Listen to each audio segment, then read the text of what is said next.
Venerable Masters and Lotus friends, Namo Amitabha. Tonight I would like to share an article titled Rebirth, a grand and supremely significant event by Master Zhisui. In worldly marketing, promoters emphasize their product's quality to attract buyers. Similarly, Shakyamuni Buddha spent considerable time describing the magnificent adornments and merits of the Land of Ultimate Bliss, also known as the Pure Land, aiming to inspire sentient beings to seek rebirth there. The appeal of bliss resonates with everyone, Buddhist and non-Buddhist alike.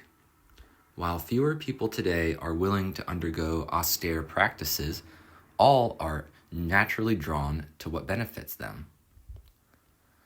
Amitabha Buddha calls from the Land of Ultimate Bliss, while Shakyamuni Buddha, in the Saha world, dispatches us towards that land, and Buddhas throughout the universes verify the truth of this path from their respective Buddhalands.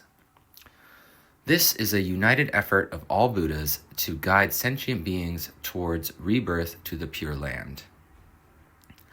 Thus, this rebirth of ours is truly a grand and significant event, supported by all Buddhas. If I could draw an analogy, its importance surpasses even that of a rural student becoming a top scholar and being admitted to university, an achievement that 20 or 30 years ago would have prompted the entire village to celebrate with a banquet. The Infinite Life Sutra shows that Buddhas from all directions are rejoicing at the rebirth of sentient beings. Amitabha Buddha manifests the transcendent attributes and glorious adornments of his land of ultimate bliss, while Shakyamuni Buddha tells us about the sufferings of the Saha world. Through this contrast between joy and suffering, they inspire sentient beings to seek rebirth in that land, encouraging all of us to arbor our defiled world and yearn for the blissfulness of the Pure Land. The sacred path, however, advocates that joy and suffering are one and the same, or ultimately non-existent. As the Heart Sutra states, no eye, ear, nose, tongue, body, or mind, no form, sound, smell, taste, touch, mind object, or realm of the eye, until we come to no realm of consciousness. There is even no decay and death, so no extinction of decay and death. It teaches that nothing truly exists, neither suffering, the Saha world, nor the Pure Land. This approach aims to help practitioners to let go of all attachments by realizing the inherent empty nature of all things. The sacred path emphasizes that when the mind is pure, your world becomes pure, and the mind is seen as the source of attaining enlightenment. However, abstract concepts of emptiness, while profound, are too difficult for ordinary beings to grasp and practice. In contrast, the Pure Land teaching, highlighting the dichotomy between suffering and blissfulness, offers practitioners a clear and easy-to-follow path. For example, the Amitabha Sutra begins distinctively. If you travel westward from here, passing 10 trillion Buddhalands, there exists a world called Ultimate Bliss, where there is a Buddha named Amitabha. The emphasis is on 3 there exists and there is, which marks the Pure Land path's unique approach. It points in the western direction toward the Pure Land and presents Amitabha Buddha as a tangible figure residing there. The purpose of indicating the direction in space and establishing the phenomenal form is to give sentient beings clear targets to settle their minds on the objective manifestations. These concepts are explicitly discussed in the Commentary on the Contemplation Sutra by Master Shandao. Why did Master Shandao not propagate the practice to cultivate the mind until it is devoid of thoughts and form. Because ordinary beings struggle even to focus their minds on specific objects, let alone transcend form entirely, the Pure Land teaching recognizes ordinary beings' natural attachment to form and thus establishes a concrete vision of magnificently adorned Western Land of Bliss to help focus their minds.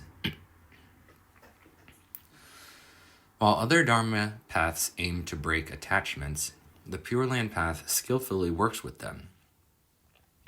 Since sentient beings seek happiness, it offers ultimate bliss. Since they are drawn to supreme and wondrous forms, it prevents the splendor of Amitabha's immeasurable merits.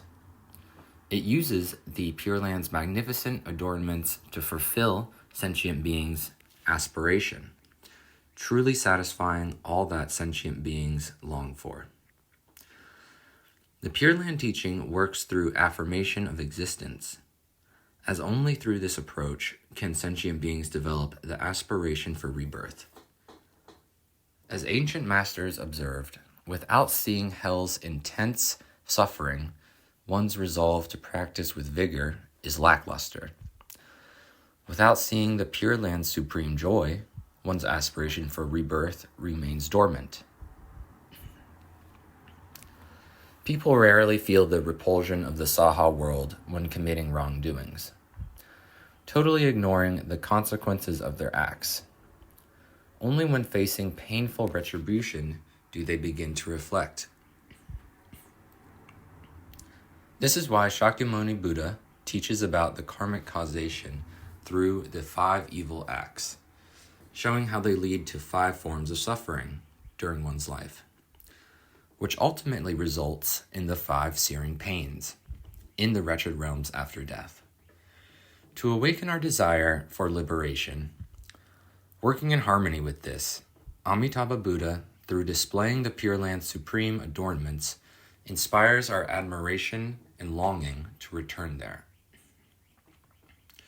This interplay of revulsion and attraction forms a crucial teaching point within the discourse of the 5 evil acts, 5 sufferings, and 5 searing pains.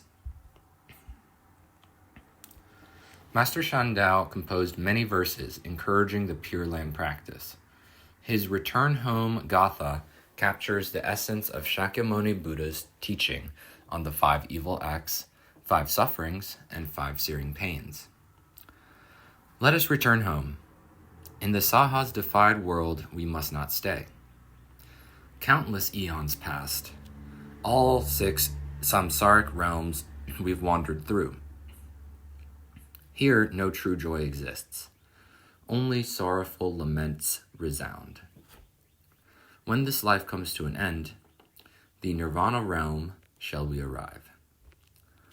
We all dwell in this land of defilements, mistakenly believing it holds many pleasures. Yet, from the Buddhist perspective, no true joy exists here, only echoes of sorrowful sighs. This may be less apparent within the monastic communities, but in workplaces, society, and families, we hear constant laments of distress and daily worries. These sufferings of the Saha world become the catalyst for a desire to leave it behind. The Dharma teaches us to learn from suffering, making it our impetus for liberation.